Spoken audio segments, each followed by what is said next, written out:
The Oscars. This is my Best Picture nominee ranking video. And this year has been very divisive. There's been some AI controversy with The Brutalist. Amelia Perez obviously has gotten a lot of backlash and shouldn't even be nominated. But this is just my thoughts on the films that are nominated this year and really what I thought about them and where they stand in my book. Let's talk about it.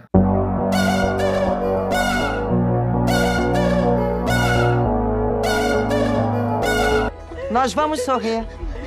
Sorriam.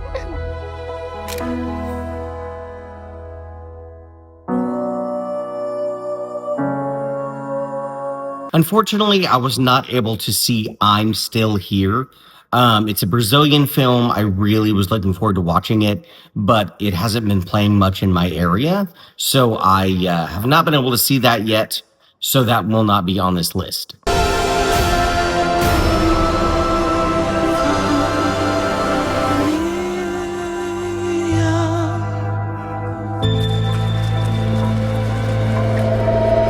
So that brings my list down to 9 contenders. And coming in at number 9 may not be a surprise to some people, but is Amelia Perez. I watched this film and I didn't have any bias. I just wanted to see for myself, what this film was and if it really captured me. I will say, the performances are good. That's the best part of this movie. Zoe Saldana does an amazing job specifically, but the overall story did not capture my attention, but it also was just very poorly written. The dialogue, the songs were really awkward and kind of clunky. It just did not sit well with me, and that's why it's number 9. What is that? Is that a butterfly? Yeah, it's a butterfly. You're so classy. I know. I got dollar signs like a real hoe. Coming in at number 8 is Honora, and this is a good film that is definitely well made. Sean Baker, the director, does a great job. It wasn't necessarily my cup of tea. It was a good story for the most part. It reminded me of Uncut Gems with Adam Sandler. That came out a couple years ago. Very chaotic, a lot of high energy. It just really wasn't my thing, but it is well made. It's the wizard who should be afraid of me.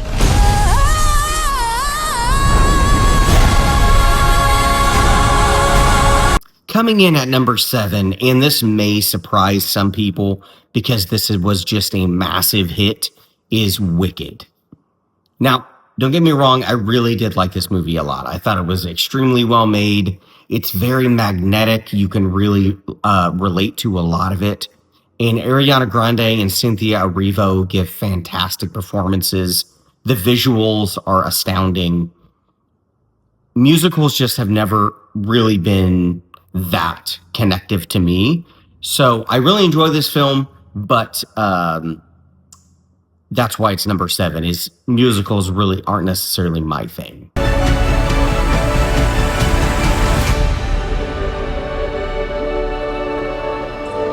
Number 6, Nickel Boys. Man, oh man, I got the chance to watch this actually just a few days ago, and it really hit me. This is a very emotional movie. It's pretty heavy with its content, but it is so well deserving of a spot in the Best Picture nomination. The way they shoot this film, it's first-person perspective, and it is a bold choice. But I think that's what makes this movie stand out, is this could have just been another kind of average drama that's taken from the history books, but it is not. The way they shoot it with the first-person perspective really puts you in their seat and in their emotions and what's going on in the story. And I just thought this was really, really good. If you have not checked this one out, Definitely watch it. I highly recommend it.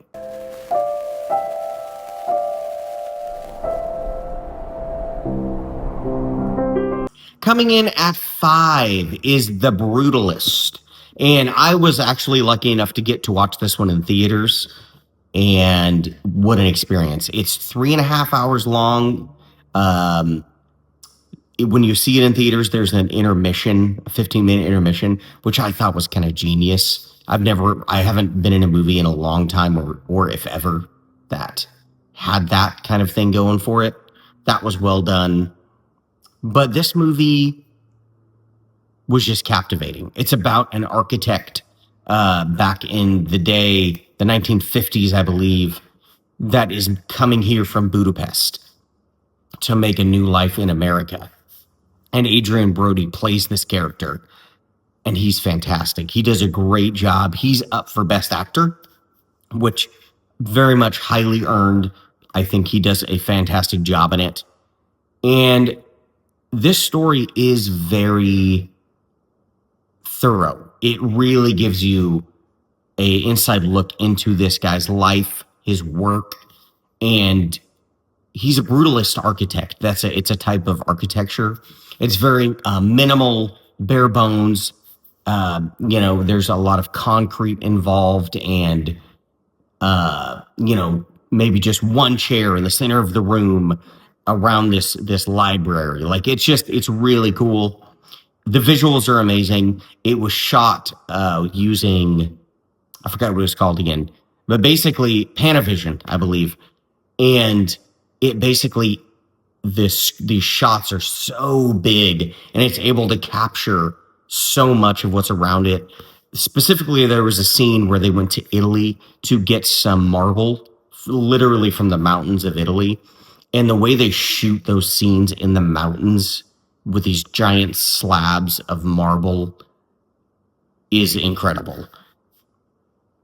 Now, this film is very dark at times. It's very personal. There's some uncomfortable moments between characters that is pretty heavy. Overall, though, it's a very well told story. And it honestly could be based on a true story, which is so interesting. And it's just so captivating. So that's why it comes in at number 5. People are gonna love that. Woo! Number 4, The Substance. My goodness, if you have not seen this film, it is insane, to say the least. The way that they were able to, this is like a horror movie, body horror movie, but there's so many like underlying deep meanings in this film that just really sit with you after you watch it. When you're done watching it, it really makes you think about how you view yourself, how people view themselves, the standards of beauty and attractiveness that goes on in our world. It's just so well done. And Demi Moore, she's up for Best Actress, and in my opinion, she should definitely win. She did an amazing job. I've never seen her really transform into something like this before, so very well done there. The score, the musical score is really good too. It keeps you engaged the whole time and really keeps you on the edge of your seat and very kind of anxious about what's going to happen next. But this movie is bonkers, crazy in the best way. So that's why it is number 4 on my list.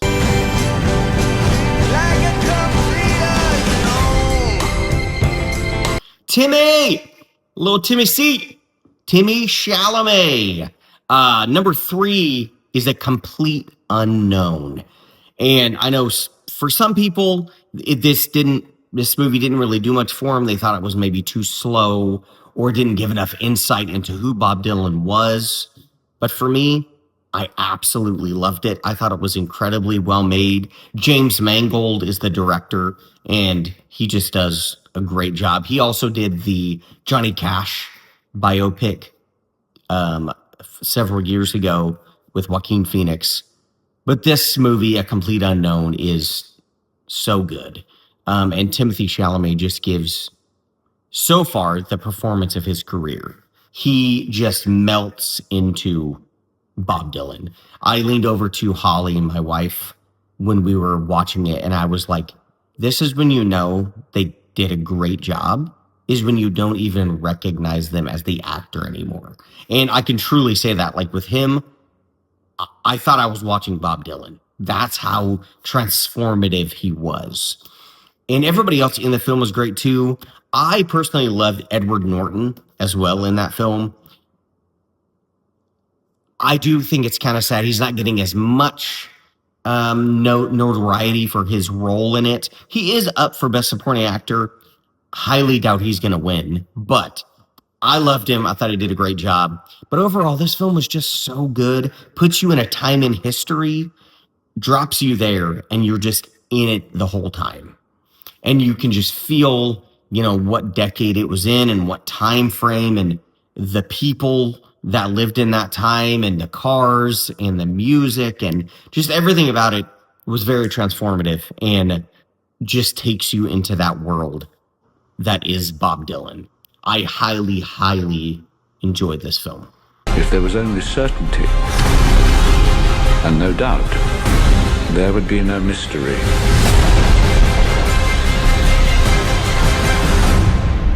And therefore no need for faith.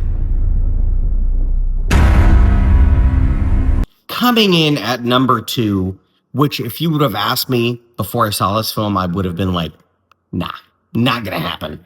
But is Conclave. My goodness, when I saw this in theaters last year, I was just so surprised. This movie had no right to be as interesting and intriguing as it was.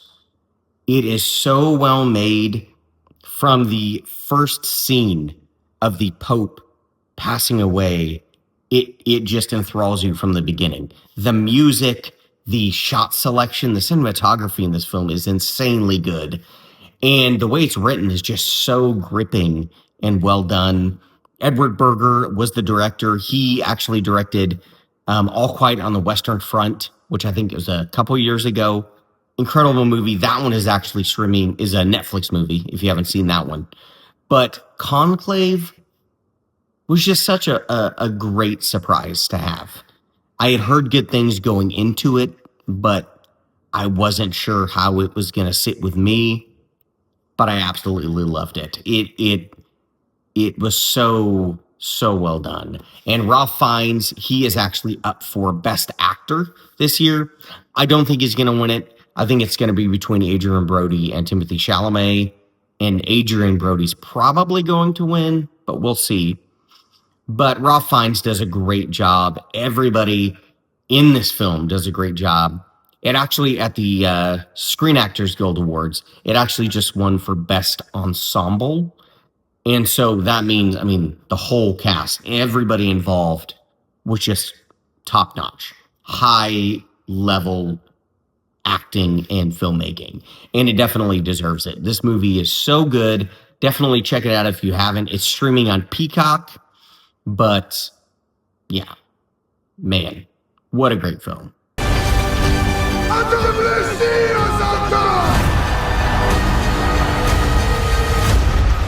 He who can destroy a thing has the real control of it.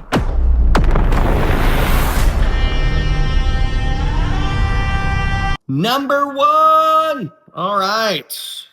And this may come as no surprise to those of you who know me, but Dune Part 2. My goodness, this is one of the best sci-fi films of that, of the last 20, 30 years. It is fantastic. The visuals are just stunning. The music by Hans Zimmer is just so engaging. The cast does a great job. Again, Timothy Chalamet. Shout out Timmy again. He just does such a great job as Paul Atreides in this movie. It is a crime, though, that Denis Villeneuve, the director, did not get a Best Director nomination. That's insane. And it was funny. Josh Brolin said if Denis didn't get a nomination, he was going to quit acting, which I thought was really funny. He's obviously not going to, but that just shows the cast is like, hey, give this guy his flowers, man. Like, definitely give him something because he's blowing minds left and right. I mean, if you look at Denis' filmography, I mean, Prisoners, Dune Part 1, Dune Part 2. I mean, there's so many, not to mention Sicario, which is just such a great thriller, crime, Mexican cartel movie. So good. But yeah, man, Dune Part 2 comes in at number one for me on the Best Picture nominations. I think it's great. It's not going to win Best Picture, I can tell you that. But for me, it was my favorite movie of last year. So well done. All right, so there are my rankings for the Best Picture nominees this year. Are you going to be watching the Oscars? They are airing this Sunday. Let me know your favorite film of the Best Picture nominees this year, or if you weren't feeling them this year. I totally get it. It is kind of a hit or miss year with movies as far as nominations go at the Oscars, but I mean, it is what it is. Next year we'll have new nominees, but let me know what you think. Thank you guys so much for watching. Like and subscribe. I would really appreciate it. And hope you guys are doing good.